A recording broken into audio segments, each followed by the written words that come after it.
High school grad killed after dumping her boyfriend. The murder of Lauren Astley. The promises of a new beginning. Lauren Astley stood at the threshold of her future, a radiant high school graduate ready to embrace the opportunities that awaited her. With her cap and gown put away, and the echoes of the graduation ceremony still fresh in her mind, she couldn't help but feel an overwhelming sense of excitement for what was to come. She was done with high school and had plans for the summer, but college was her next big step, an adventure she looked forward to with eager anticipation. Lauren had always been driven, bright, and full of life. Her friends often described her as a burst of sunshine, someone who could light up a room with just her presence. She had excelled academically, played sports, and was involved in extracurricular activities, but it was her passion for singing that truly set her apart. She had big dreams of continuing to pursue music while studying in college, a balance she knew would be challenging but rewarding. Despite the thrill of the future, there was one aspect of her life that weighed heavily on her heart: her relationship with Nathaniel, Nate Stewart. Lauren and Nate had been together for most of their high school years. At first, their relationship was the picture of young love, affectionate, spontaneous, and full of shared memories. They were inseparable, and many people had assumed they were destined to be together forever. But as high school neared its end, Lauren began to feel suffocated by the relationship. The once carefree romance had turned into something far more controlling, and Nate's behavior had shifted dramatically over the past year. He had become possessive, moody, and at times even aggressive when things didn't go his way. The easygoing nature he once had been replaced by jealousy and an inability to cope with the idea of losing her. Lauren knew that ending things with Nate was the best decision for her future. College was an opportunity for a fresh start, a time to focus on her own ambitions and dreams without being held back by a toxic relationship. So, one evening, after a long, difficult conversation, she made the decision to break things off with Nate. It wasn't easy. She had cared for him deeply, but the relationship was no longer healthy. She needed to move on.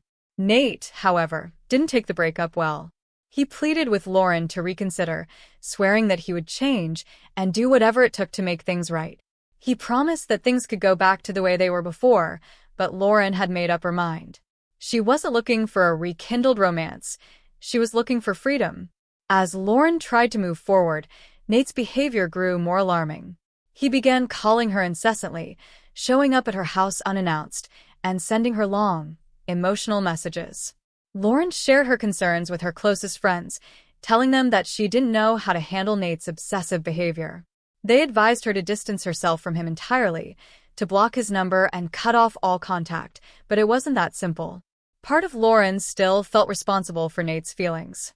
She knew he was struggling, but she couldn't let his emotional state dictate her choices.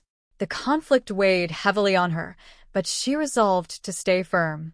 As the days passed, Lauren tried to immerse herself in her summer plans, surrounding herself with friends and focusing on her upcoming transition to college.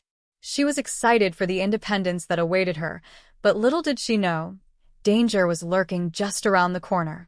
Nate's increasingly erratic behavior began to frighten her. He wasn't just heartbroken, he was angry. His texts became more accusatory, his visits more frequent, and his obsession with Lauren more intense. And yet, no one could have predicted the horror that would unfold. The community saw them as the quintessential high school couple, but beneath the surface, a much darker narrative was beginning to unfold. A narrative that would ultimately end in tragedy. A love turned dark. After the breakup, Nate's world unraveled. His mind was consumed by thoughts of Lauren. Every time he closed his eyes, he saw her face, heard her laugh, remembered the moments they had shared. It should have been a bittersweet recollection, but instead, it became an obsession. Nate had always been the kind of person who needed control, and losing Lauren meant losing that. In his mind, it wasn't just the end of a relationship, it was the end of everything that had ever mattered. He couldn't fathom a future where she wasn't by his side. His friends noticed the change in him, but he brushed off their concerns. He told them he was just going through a rough patch, but in truth, his thoughts had taken a sinister turn. Lauren, meanwhile, was trying her best to move on. She hadn't spoken to Nate directly since the breakup, but his presence loomed over her like a shadow. Every time she saw his name flash across her phone screen, her heart raced. The messages became more erratic, sometimes pleading for her to come back, sometimes filled with anger and resentment. One afternoon, Lauren confided in her best friend, Kara.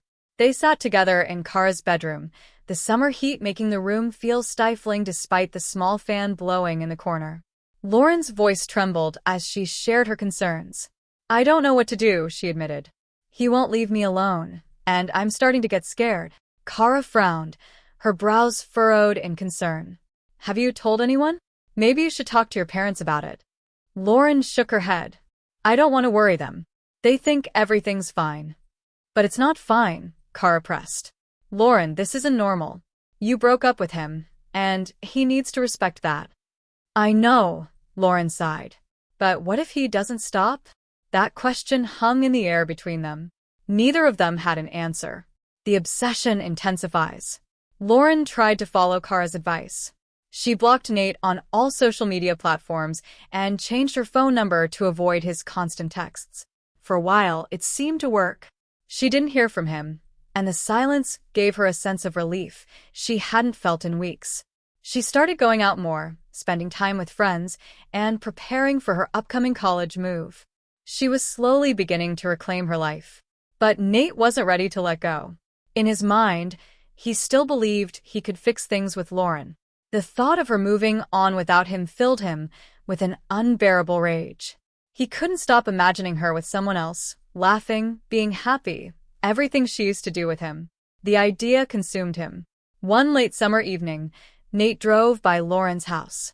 He had been doing this more frequently, even though he knew she didn't want to see him. It gave him a strange sense of connection, even if she wasn't aware of his presence. He would park his car a few houses down and watch the house from a distance. He would see the lights flicker on and off, and sometimes, if he was lucky, he would catch a glimpse of her through the window. That night, as he sat in his car, a flood of memories came rushing back to him.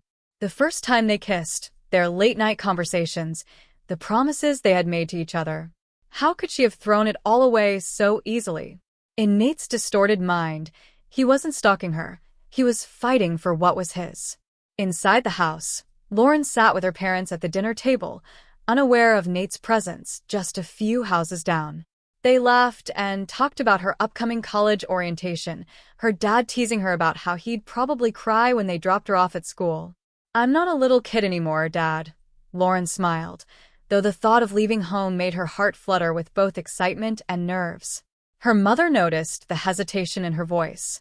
"Are you sure you're ready for all of this? It's a big change." "I am," Lauren said, though a part of her felt uneasy.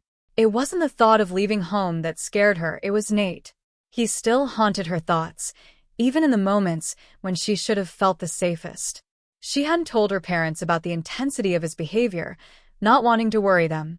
But deep down, she wondered if she should have. As the night went on, Nate's anger only grew. He was tired of sitting in the shadows, tired of watching Lauren move on without him. She was his, and he wouldn't let her walk away. Not without a fight. The confrontation. A few weeks passed, and Lauren's life was settling into a new rhythm. She had gotten her college dorm assignment, bought supplies, and was ready to leave for orientation in just a few days. Her excitement was palpable, even though a lingering unease still gnawed at her whenever she thought about Nate. It was a Saturday evening when things took a dark turn. Lauren had planned to meet up with Kara at the local mall to grab some food and do a little shopping. They were walking toward the parking lot when Lauren saw him, Nate. He was standing by his car, staring directly at her. His expression was a mixture of desperation and anger, and Lauren's heart immediately sank. Kara noticed him too, and shot Lauren a concerned look. "Lauren, do you want to leave? We can go the other way," Kara suggested, her voice low. But before Lauren could respond, Nate started walking toward them. "Lauren, can we talk?" His voice was sharp, but there was an underlying edge of pleading. Lauren's pulse quickened. She didn't want to cause a scene, but she also didn't want to engage with him. "Nate, please. I've already told you, it's over." He stopped a few feet away from her, his eyes filled with a mix of fury and sadness. You can't just throw everything away like that. We were supposed to be together, Lauren. Kara stepped in. Nate, she's asked you to leave her alone. You need to respect that. Nate's gaze flicked to Kara, his jaw tightening. This isn't about you. Stay out of it. Don't talk to her like that. Lauren snapped, her voice trembling. I've moved on, Nate. You need to do the same. For a moment, Nate said nothing. His hands clenched into fists at his sides, and his breathing grew heavy. Lauren could see the tension in his body, the barely controlled rage simmering beneath the surface. This isn't over, Lauren, he finally said, his voice low and menacing. You'll regret this. With that, he turned and stormed off, leaving Lauren and Kara standing in the parking lot, shaken by the encounter. Lauren's hands were trembling, her heart racing. She had never seen Nate like that before, so angry, so out of control. And for the first time, she realized that she might truly be in danger. The final days. The days leading up to Lauren's college move were a whirlwind of activity. Between packing, saying goodbye to friends, and spending time with her family, she tried to push the encounter with Nate to the back of her mind. But no matter how hard she tried to focus on the future, the fear lingered. Lauren had always been a strong person, someone who could handle challenges head-on. But the more she thought about Nate's words in the parking lot, the more she began to worry. There was a darkness in his eyes that night, a look she hadn't seen before. It wasn't just anger, it was something far more dangerous. On the day before her move, Lauren decided to spend a quiet evening at home with her parents. They watched a movie together, laughed, and reminisced about her childhood. It was a perfect way to end the summer, and for a brief moment, Lauren felt at peace. But later that night, as she lay in bed, she couldn't shake the feeling that something was terribly wrong. Her phone buzzed on the nightstand, and when she looked at the screen, her heart sank. It was a message from an unknown number. I told you this wasn't over. Lauren's hands trembled as she stared at the message. She knew it was Nate. He had found another way to contact her, even after she had blocked him. She quickly deleted the message, but the fear remained. What if he showed up at her house? What if he tried to hurt her? She considered telling her parents, but she didn't want to worry them. Instead, she locked her bedroom door and tried to calm herself down. She told herself that Nate wouldn't actually do anything, that he was just trying to scare her. But deep down, she wasn't so sure. The next morning, Lauren's parents helped her load up the car for the drive to her new college. Her dad gave her a tight hug, tears in his eyes, while her mom wiped away her own tears as they said their goodbyes. Call us when you get settled, her mom said, squeezing her hand. I will, Lauren promised, giving them both a final hug before getting into the car. As they pulled out of the driveway, Lauren looked back at her house one last time. It was the place where she had grown up, where she had so many happy memories. But as she left, there was a sense of finality, as if she was leaving more behind than just her childhood home. What she didn't know was that Nate wasn't far behind. The tragic end. Later that evening, Lauren's parents received a phone call that would shatter their world forever. It was the police. Lauren had been found dead, her body discovered in a remote area just outside of town. She had been strangled, her lifeless form left abandoned in a shallow creek. The person responsible for her murder was Nate Stewart, who had followed her that morning, driven her off the road, and taken her life in a fit of uncontrollable rage. Nate had been arrested shortly after the discovery of Lauren's body. He had confessed to everything, telling the police that he couldn't live without her, that he would rather see her dead than let her go. The news of Lauren's murder sent shockwaves through the community. She had been a bright, promising young woman with her whole life ahead of her. Everyone who knew her was devastated by the senseless loss, struggling to understand how something like this could happen. For Lauren's parents, the grief was unimaginable. Their daughter, their shining star, was gone, and nothing could ever bring her back.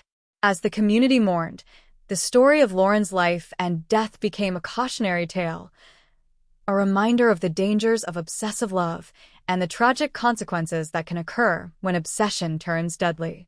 Lauren Astley's memory would live on, but her life had been stolen, snuffed out by the very person who claimed to love her the most.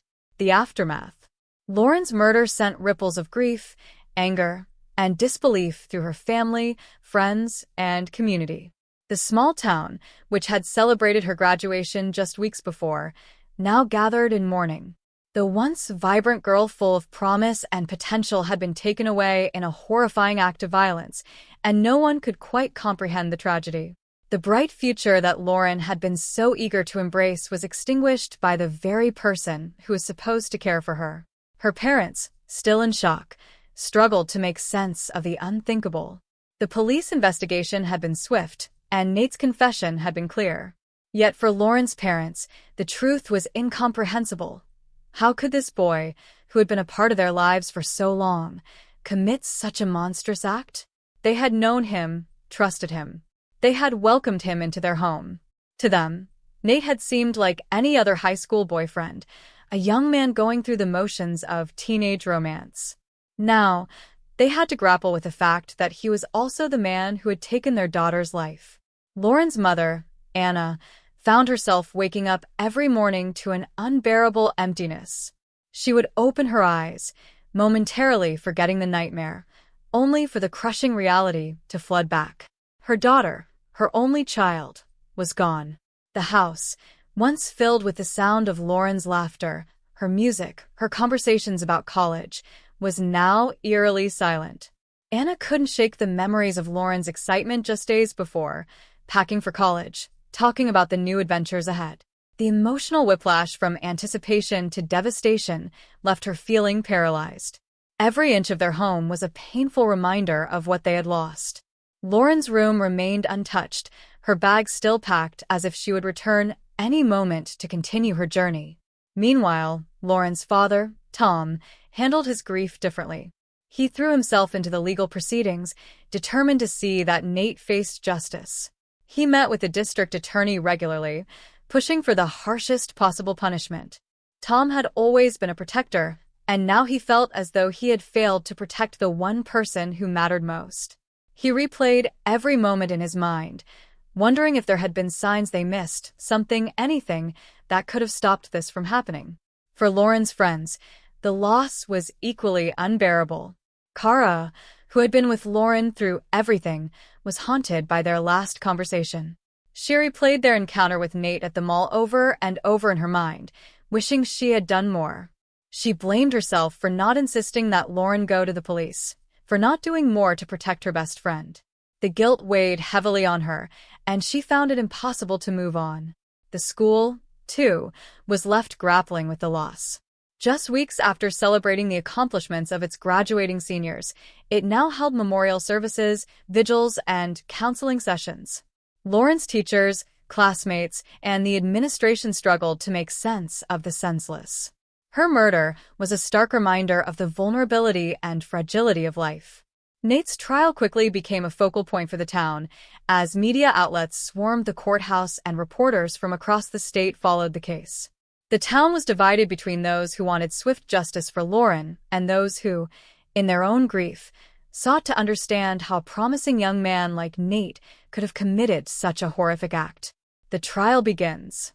The trial of Nathaniel Nate Stewart began a few months after Lauren's murder, and it quickly became the most anticipated event in the town's history.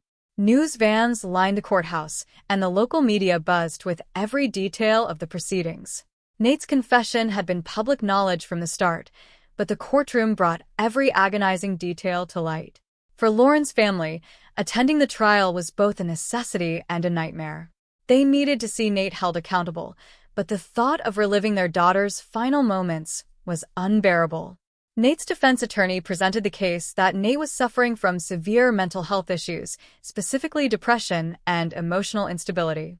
The defense tried to paint him as a broken young man who had acted out of desperation, unable to cope with the emotional fallout of the breakup. They emphasized his clean record, his academic success, and his remorse, pushing for a reduced sentence, possibly even treatment in a psychiatric facility, rather than life in prison. But the prosecution was relentless. They focused on Nate's obsessive behavior leading up to the murder, the stalking, the threatening messages, and the premeditated nature of the crime. This wasn't a crime of passion, they argued, but a deliberate act. Lauren's parents sat through the testimony, their hearts breaking as they listened to the details of their daughter's final moments. Nate had driven her off the road, chased her down, and strangled her in a fit of rage, leaving her body abandoned in the creek. When Nate took the stand, he broke down in tears, claiming he had loved Lauren and couldn't bear the thought of living without her. His voice cracked as he described how lost he felt after the breakup, how Lauren was everything to him, and how, in a moment of madness, he made the worst mistake of his life. He apologized to Lauren's parents, but his words only deepened their pain. The prosecution, however, didn't let his emotional display sway the jury. They presented text messages and social media posts Nate had sent in the weeks leading up to the murder, evidence that painted a clear picture of an obsessive, controlling young man who was determined to possess Lauren, no matter the cost. As the trial came to a close, the jury deliberated for several days before reaching a verdict. When the foreman read the decision, guilty on all counts, the courtroom was silent except for the quiet sobs of Lauren's mother. Nate was sentenced to life in prison without the possibility of parole, a small victory for Lauren's family, but one that could never fill the void left by her absence. Living with loss. In the months and years that followed, Lauren's parents tried to rebuild their lives, though nothing could ever truly be the same. They started a foundation in Lauren's name, aimed at raising awareness about the dangers of obsessive relationships and supporting victims of domestic violence. Through the foundation, they hoped to prevent other families from experiencing the same tragedy they had endured. Anna threw herself into the foundation's work, organizing events, speaking at schools, and sharing Lauren's story. It gave her a sense of purpose in the midst of her grief, though nothing could heal the pain completely. She often found herself driving past Lauren's old high school, watching other students heading to classes, wondering what her daughter's life would have been like if she had lived. Tom, too, found solace in the foundation, though his heart remained heavy with the weight of regret. He had once been so focused on seeing Nate punished, but now he wished he had been able to see the warning signs before it was too late. He often found himself walking through the halls of Lauren's high school, talking to students about relationships and the importance of speaking up when something didn't feel right. Kara, still haunted by her friend's death, became a vocal advocate for young women in relationships.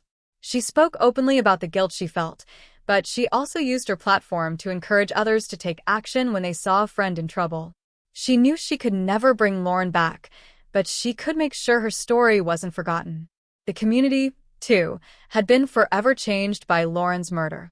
Vigils were held every year in her memory, and the foundation continued to grow, helping countless people in Lauren's name. Though the pain of her loss would never fully fade, her memory lived on, a reminder of both the fragility of life and the strength of those left behind. A legacy of change. Years after Lauren's death, her story continued to resonate with people far beyond the small town where she had lived. The foundation in her name became a national organization, working tirelessly to support young people in recognizing the signs of unhealthy relationships and providing resources for those in need.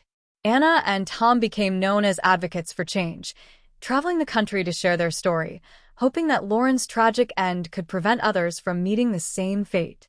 They met with lawmakers, spoke at schools and universities, and used their platform to push for better education around domestic violence and relationship safety. Lauren's murder had been a tragedy, but her life had left a lasting impact.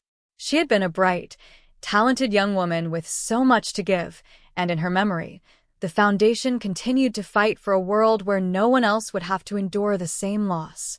Nate remained in prison, serving his life sentence, and though his name had become infamous, it was Lauren's name that lived on in the hearts of those who loved her. Her friends, family, and community would never forget her, her laughter, her kindness, and the incredible potential she had. Though the pain of losing her would never truly fade, those who had known Lauren found strength in remembering the joy she had brought to their lives.